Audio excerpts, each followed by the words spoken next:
Welcome to Sportex, where we talk all things relating to the ever evolving business of sport and the people that make things happen in this vibrant industry. I'm Gerrit Davids, founder of TalkX TV, where we host Sportex as a content channel. Also, welcome to our Women's Month series focusing on the role and contribution made by women in the sector. I'm joined by Dr. Sherylle Calder, founder of EyeGym, and who is the leading specialist in the field of visual awareness and performance coaching in sport. Welcome to Sportex, and let's start off by describing to us what is it that you do in the business of sport. Welcome. Thank you very much, and thank you for the opportunity.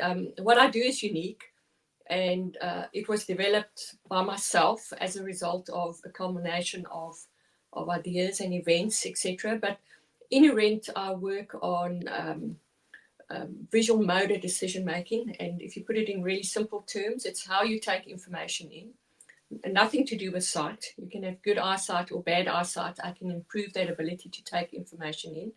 Then how you process it in the brain, and then ultimately how your body responds. And what I added in, I realized very quick that I needed to add decision making under pressure, because the bulk of my work is involved in elite sport, even though it's now spanned into all kinds of industries. But so I train how you take information, how you process it, how you respond, and how you make a decision under pressure. The company is called EyeGym, and we work across the world with all kinds of people, athletes, industries, etc. Yeah. So, just as a matter of a list, which kind of sporting bodies have benefited from your interventions or your assistance over the last decade or so? I've worked with just about every sport. The bulk of my work has been in probably rugby and cricket. So I've been involved in a couple of Rugby World Cups, 2003 with England, 2007 with South Africa. I've worked in just about every cricket team from Pakistan to South Africa to Australia, etc. And just recently, really interesting, I worked with the South African polocross team who participated in the World Cup about 2 weeks ago, where we beat Australia in the final. So they won that World Cup. So a real extreme of sports, tennis, hockey, just about every sport. I've worked in NFL. I've worked with international ice hockey players, a lot of golfers. Obviously, the Ernie Els story of him winning the Open was also a really special experience for me. But really, across the board. So for people who are not very much familiar with the aspect of visual awareness and performance coaching, in particularly in sport, what is the value add to any individual or any team for that matter, Dr. Calder? Well, initially, by taking in the correct information quickly and accurately, and processing that quickly and accurately, and both those components are trainable skills, it then has an effect on your skill level. And if you improve the skill level of the individual, you improve the performance of the individual. And then we've still add decision making in. And if you make them make more effective decisions, ultimately they're more successful. So, for example, when I worked with England Rugby in that year, between Clive Woodward and myself, we created an aspect where we brought decision making under pressure in. And that really was instrumental in winning that World Cup. So it's a really important component. So all four of those components are trainable skills. Because in the past, we've always thought we were born with those skills. And if you don't have it, you don't have it. And my research and my work has showed that they are all trainable skills. Mm-hmm. So having stated earlier on that it's a unique environment in which you operate, and a world first and a leading proponent of visual awareness and performance coaching. Other than that, what is your view on how more women could be upskilled to enter this segment of the sports environment or arena? Yeah, as I said in the beginning, it's really unique. So it's really still in its kind of early days of development, even though I've done, a really long time of this work, all the research, all the proof, all the testimonials, etc.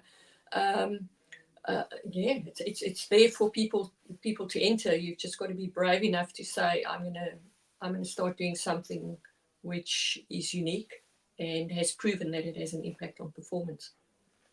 Yeah, I know you have published in numerous academic and sport-related journals.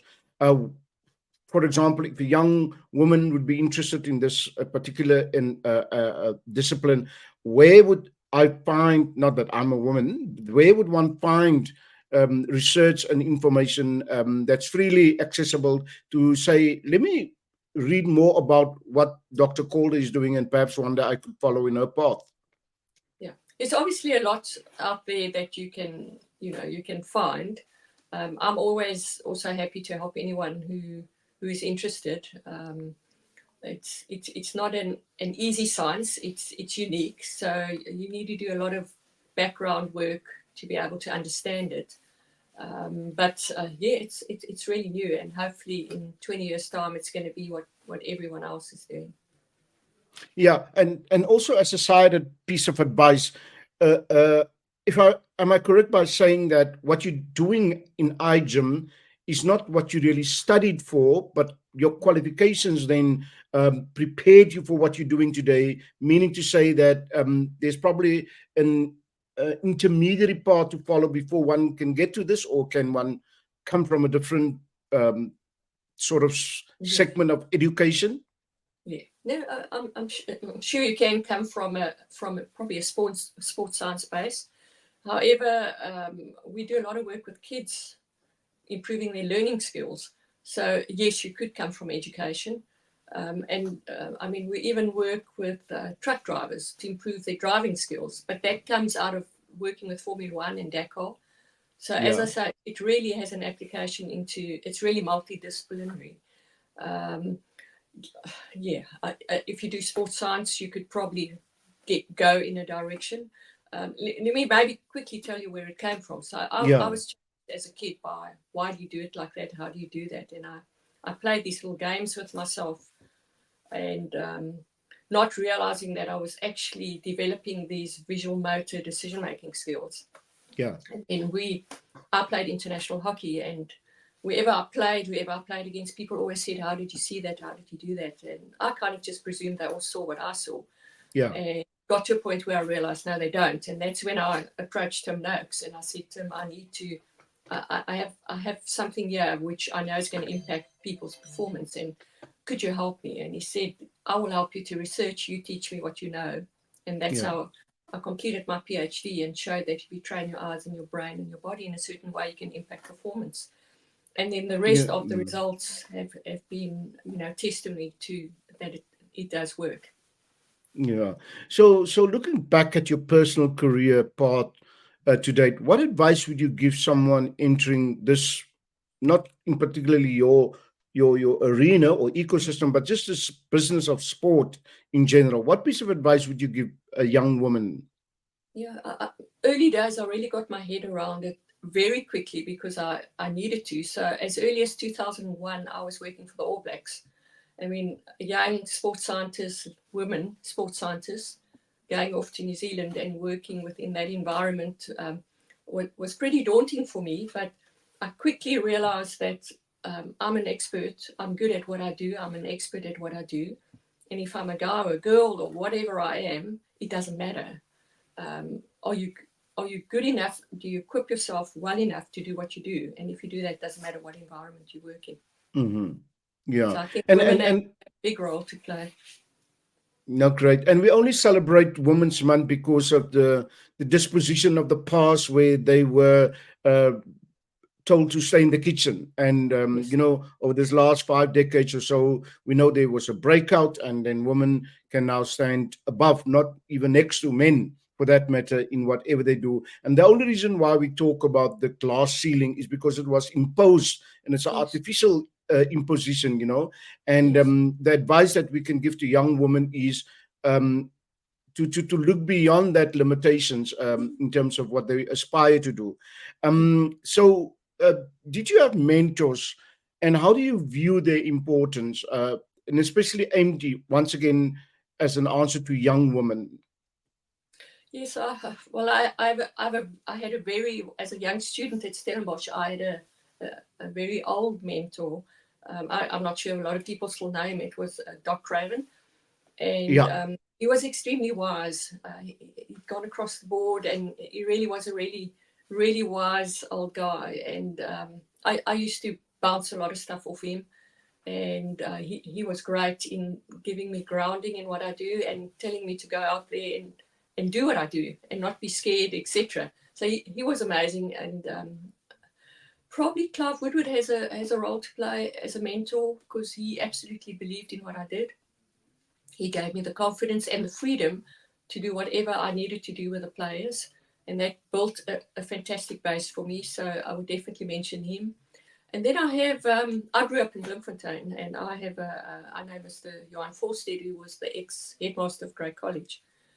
Also very wise, and a really calming mentor for me, who guides me through when I doubt about something. I'll have a chat to him, and he just helps me. Till today, he still helps me with that.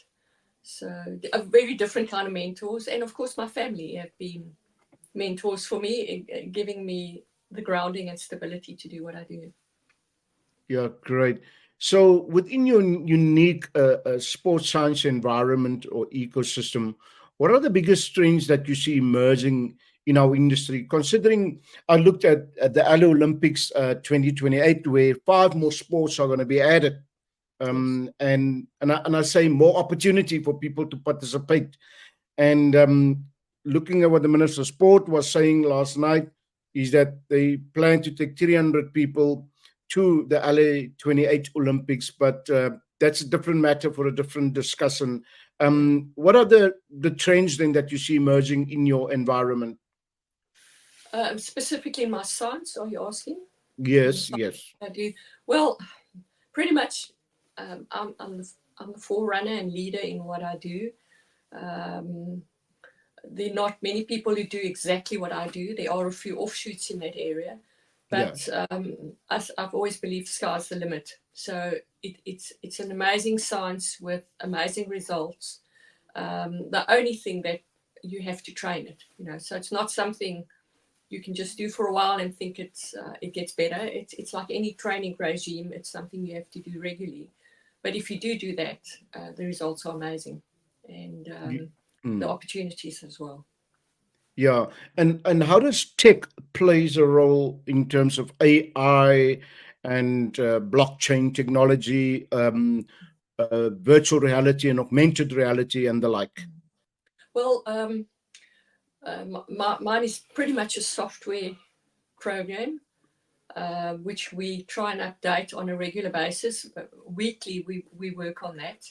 Um, I have to actually mention the other aspect of tech. We believe that overuse of smartphones is definitely having an effect on the performance of the elite player. I've seen a decline in skills level. And we definitely find with the young kids we work with that ability to read is deteriorating. And then one of the great offshoots of training EyeGym, you improve focus and concentration skills. And those are kind of non-existent nowadays because of the way we use our phones and multitask, etc.